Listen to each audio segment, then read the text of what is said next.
Mais vous pouvez avoir confiance en notre expertise.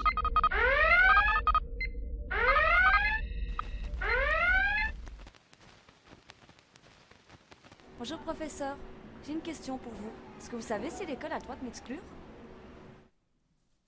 L'exclusion définitive est la sanction la plus grave qu'une école puisse prendre.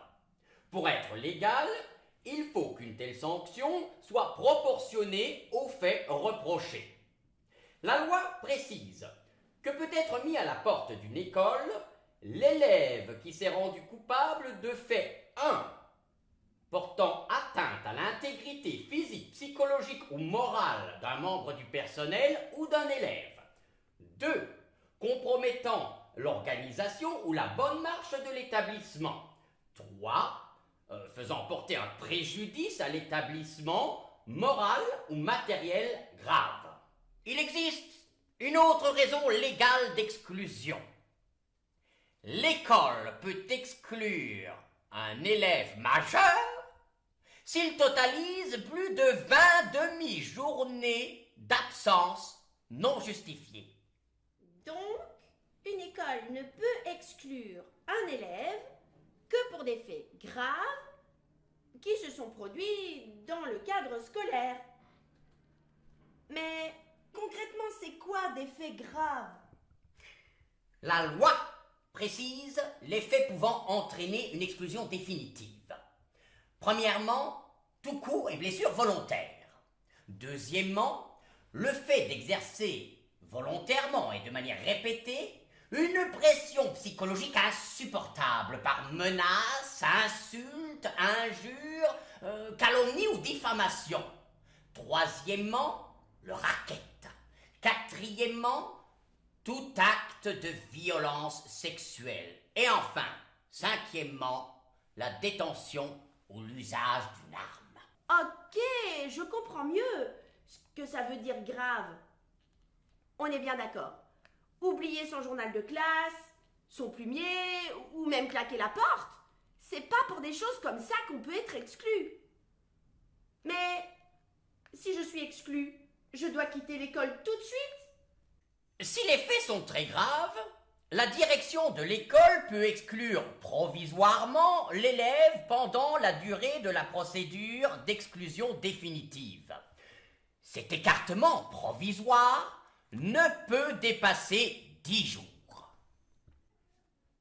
On m'a dit qu'il fallait suivre une procédure. Mais c'est quoi cette procédure? La procédure, c'est l'ensemble des règles à suivre par l'école. L'élève majeur, ou les parents de l'élève s'il est mineur, doivent être entendus par la direction. Ils doivent recevoir une convocation par lettre recommandée avec accusé de réception.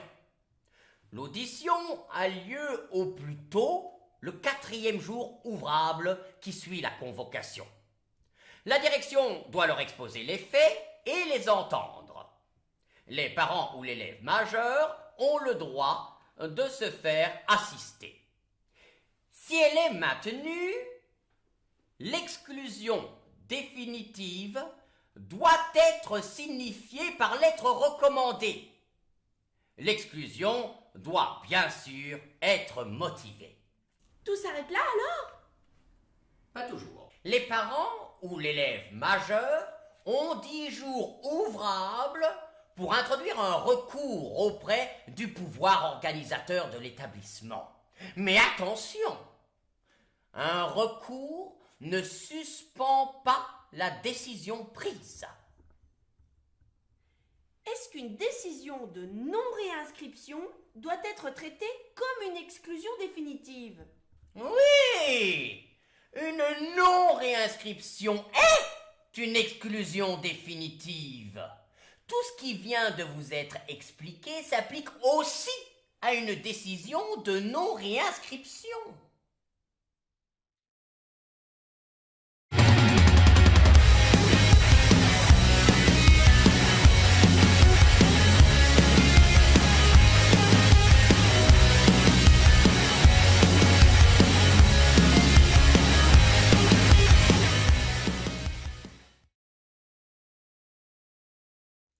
C'est jamais sympa d'être exclu.